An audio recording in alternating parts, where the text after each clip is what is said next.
Friends, 2023 was the year for mid caps and small caps. Nifty mid cap 150 index ने जहां 43.8% का return दिया last year, वहीं small cap 250 ने 48.5% का रिटर्न दिया. बट यू नो व्हाट, एक लार्ज कैप इंडेक्स है जिसने इन दोनों के रिटर्न्स को बीट कर दिया, एंड वो है भारत 22 इंडेक्स. इसी इंडेक्स को फॉलो करता हुआ index fund ICICI Prudential Bharat 22 FOF direct growth, इस फंड ने लास्ट एक साल में 59.48% का रिटर्न दिया है. यानी कि इस फंड में अगर आपने एक साल पहले लमसम सिर्फ 1 लाख रुपीज इन्वेस्ट किया होता तो आपने ऑलमोस्ट 60,000 रुपीज का प्रॉफिट कमा लिया होता. But the question is it the best index fund to invest in 2024? To find that out, I am going to analyse क्या पीएसयू स्टॉक्स 2024 में भी अच्छा परफॉर्म करेंगे, क्योंकि ICICI Prudential Bharat 22 direct growth fund majorly PSU stocks में invested है. So let's get started. Friends, I use M stocks platform. यहाँ पे इंडियन इंडाइसेस के साथ साथ ग्लोबल इंडाइसेस भी दिख जाते हैं. एंड अगर मैं कोई ईटीएफ या स्टॉक सर्च करूं, लाइक भारत 22 ईटीएफ का टिकर है आईसीआईसीआई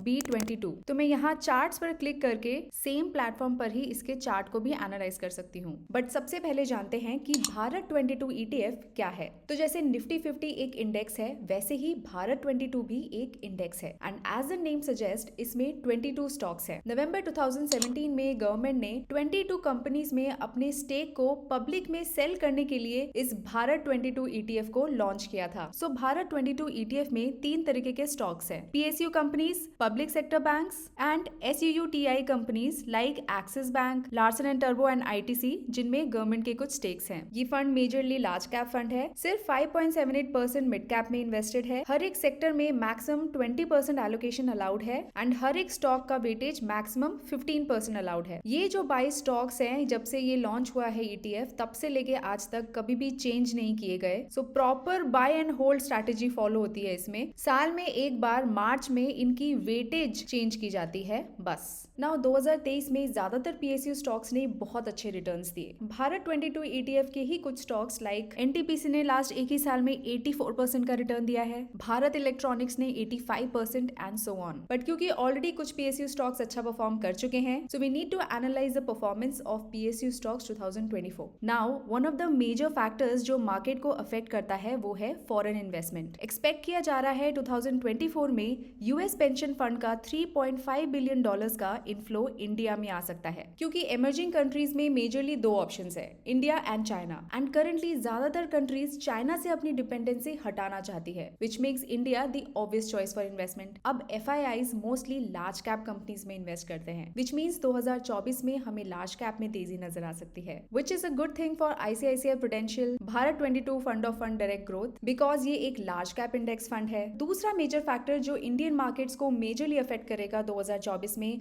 वो है लोकसभा इलेक्शन. अब दोस्तों, स्टॉक मार्केट को अनसर्टेनिटी पसंद नहीं. मतलब जो करंट गवर्नमेंट है, इलेक्शन के बाद वही गवर्नमेंट बनती है, तो स्टॉक मार्केट में रैली नजर आती है, क्योंकि लोगों को ये सर्टेनिटी होती है कि करंट गवर्नमेंट ने जो पॉलिसीज बना रखी है वही कंटिन्यू की जाएंगी. जिन सेक्टर्स में करंटली केपेक्स एलोकेशन किया जा रहा है वो कंटिन्यू किया जाएगा. अब स्टेट इलेक्शंस के बाद ऐसा लगता है कि मोस्ट लाइकली बीजेपी ही इलेक्शन जीतने वाली है. तो अगर बीजेपी बहुमत से जीतती है, in that case market all time high create करेगा. पीएसयू कंपनीज के स्टॉक्स में भी रैली नजर आ सकती है. So foreign investment, Lok Sabha election and government investments, in factors के बेसिस पे देखूं तो it seems like in next 6 months ICICI Prudential Bharat 22 fund of fund direct growth has the potential to do well. But after 6 months long term में कैसा perform कर सकता है ये फंड, उसके लिए we need to dig deeper. लेकिन उससे पहले फ्रेंड्स, भारत 22 ईटीएफ में इन्वेस्ट करने के 2 तरीके हैं. First is through ICICI Prudential Bharat 22 ETF and दूसरा इसी ईटीएफ को फॉलो करने वाला index fund ICICI Prudential Bharat 22 fund of fund direct growth. अब ईटीएफ, इंडेक्स फंड और फंड ऑफ फंड में क्या डिफरेंस है? ETF and index fund basically same ही है. दोनों किसी न किसी इंडेक्स को ही फॉलो करते हैं. The only difference is ETF को आप स्टॉक मार्केट में स्टॉक्स की तरह ट्रेड भी कर सकते हैं एंड फंड ऑफ फंड एक म्यूचुअल फंड है जो कि किसी ईटीएफ को फॉलो करता है. So mostly fund of fund की जगह डायरेक्टली ईटीएफ में इन्वेस्ट करना बेटर ऑप्शन होता है, क्योंकि हमें उस केस में कम एक्सपेंस रेशियो पे करना होता है. And friends, mutual funds, ETF या स्टॉक्स में इन्वेस्ट करने के लिए हमारे पास डीमैट अकाउंट होना चाहिए. तो आप एक्सप्लोर कर सकते हैं एम स्टॉक प्लेटफॉर्म. ये मिरर एसेट का ही प्लेटफॉर्म है and mirror asset mutual fund industry में काफी बड़ा नाम है. So you can understand the reliability. सिर्फ एक ही साल में इनके over 5 lakh plus paid users हो चुके हैं. दे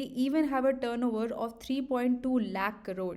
अगर बात करें एम स्टॉक की क्या खास बात है तो वो है इसकी ब्रोकरेज। फ्रेंड्स, जब भी हम कोई ट्रेड करते हैं तो मोस्टली एक ट्रेड में 20 रुपए टाइप चले जाते हैं, तो 10 ट्रेड करने पर 200 रुपए तो यहीं चले गए। यही आता है एम स्टॉक। एम स्टॉक पर आप 999 रुपीज पे करके लाइफ टाइम के लिए ब्रोकरेज से छुटकारा पा सकते हैं, वो भी across all products like delivery, intraday, FNO, mutual fund, IPO etcetera. And life time AMC से भी छुटकारा पाने के लिए एडिशनल 999 भी पे कर सकते हैं। प्लस एम स्टॉक काफी इजी है, one click order placement and one click execution. So make sure to check it out, the link is in description and pin comment. Let's come back to PSU stocks analysis. तो हमने देखा था कि 2023 में PSU stocks ने बहुत अच्छे returns already दे दिए हैं। तो एक बार भारत 22 ईटीएफ के ही इन स्टॉक्स को एनालाइज कर लेते हैं। फ्रेंड्स, ज्यादातर पीएसयू स्टॉक्स में आपको दो कॉमन ड्रॉबैक्स नजर आएंगी। नंबर 1, कई सारे पीएसयू स्टॉक्स में आपको नजर आएगा कि सालों से इनके स्टॉक प्राइस में एक लंबा स्टैग्नेशन पीरियड आता है। सी वही एनटीपीसी जिसने लास्ट एक साल में 84% का रिटर्न दिया है, अगर हम उसका पूरा ग्राफ देखेंगे तो आप देख सकते हैं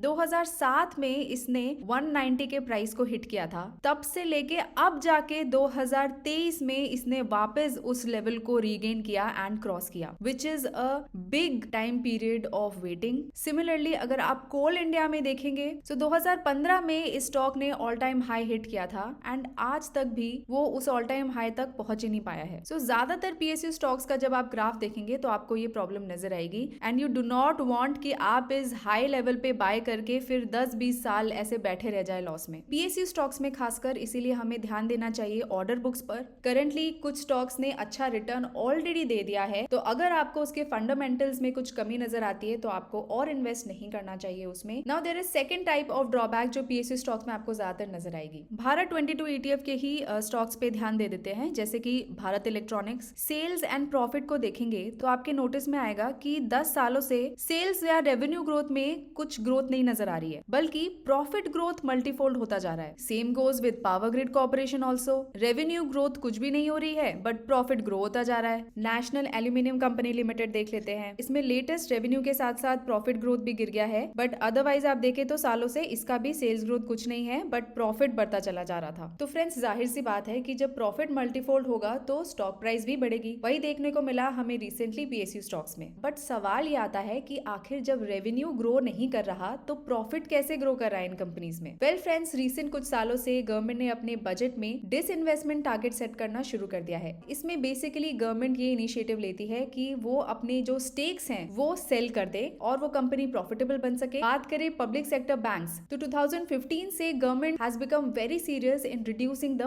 बैड लोन्स, जिस वजह से लास्ट कुछ सालों में हमें बैंक्स में एनपीएस ड्रास्टिकली कम होते नजर आए, जिस वजह से इन बैंक्स की प्रॉफिटेबिलिटी बढ़ी। सो इन शॉर्ट, रिसेंट कुछ ईयर्स में गवर्नमेंट ने पीएसयूज की प्रॉफिटेबिलिटी बढ़ाई by disinvestment and public sector banks की प्रॉफिटेबिलिटी बढ़ाई by focusing on reducing bad loans और एनपीएस। इससे क्या हुआ, चाहे रेवेन्यू सेम रही बट जो बाकी फैक्टर्स प्रॉफिटेबिलिटी को अफेक्ट कर रही थी उनको रिड्यूस किया गया, जिस वजह से प्रॉफिटेबिलिटी बढ़ गई एंड उसका पॉजिटिव इंपैक्ट स्टॉक प्राइसेस में हमें ऑलरेडी दिख रहा है। बट अब जो प्रॉफिट बढ़ना था वो बढ़ चुका। अब अगर सेल्स इंक्रीज नहीं की गई तो फिर प्रॉफिट ग्रोथ स्टैग्नेंट हो जाएगी एंड फिर से स्टॉक प्राइस भी स्टैग्नेंट हो जाएगी। इसीलिए कोई भी पीएसयू स्टॉक चूज करने से पहले उसका ऑर्डर बुक देखना बहुत ज्यादा जरूरी है। So finally if I have to conclude, ICICI Prudential Bharat 22 fund of fund direct growth, can it be the best index to invest in 2024? Then friends, in my opinion, not a financial advice और recommendation of any kind, but मेरे हिसाब से in the next 6 months this fund can perform good. But अगर मैं पूरे 2024 की बात करूं, then there are selective stocks only जो मुझे लगता है इस फंड के पोर्टफोलियो रिटर्न्स को बूस्ट कर सकती हैं। एंड इस इंडेक्स फंड के जिन स्टॉक्स को लेके मैं बुलिश हूं वो है Axis bank, SBI, Coal India and SJVN. And please note one more thing, चाहे ये इंडेक्स फंड है एंड चाहे ये गवर्नमेंट स्टॉक्स है, लेकिन फिर भी this is a very risky index because सिर्फ 22 स्टॉक्स है तो बहुत ज्यादा कॉन्सेंट्रेशन है, प्लस काफी सारे स्टॉक्स अच्छा रिटर्न्स ऑलरेडी दे चुके हैं। तो आगे इलेक्शंस एंड गवर्नमेंट इन्वेस्टमेंट्स की वजह से हमें इन स्टॉक्स में कुछ अच्छे रिटर्न्स देखने को मिल सकते हैं, बट वो शॉर्ट लिव्ड हो सकती हैं। तो अगर ठीक से टाइम ना किया जाए then this index could be very risky and गलत टाइम पे इन पीएसयू स्टॉक्स में एंट्री करने पर हमें सालों की प्राइस स्टैग्नेशन देखने को मिल सकती है। क्या आप पीएसयू स्टॉक्स में या इस पर्टिकुलर इंडेक्स फंड में इन्वेस्ट कर रहे हैं या नहीं, मुझे जरूर बताएं कमेंट्स में। And finally let me remind you again, do explore M stock platform. यहाँ पे 999 रुपीज सिर्फ एक टाइम इन्वेस्ट करके आप लाइफ टाइम के लिए ब्रोकरेज से छुटकारा पा सकते हैं। इससे आप थाउजेंड्स ऑफ रुपीज ब्रोकरेज के बचा सकते हैं अपने लाइफ टाइम में। They also have margin trading facility with interest rate starting from 6.99%, जो कि one of of the lowest है इंडस्ट्री में. So do check out the link in the pinned comment. Please note, I'm not a SEBI registered advisor and nothing in this video is an advice or recommendation. So make sure to do your own research. Do subscribe to the channel for more educational videos. Thanks for watching till the end. Investments in securities markets are subject to market risks. Read all the related documents carefully before investing.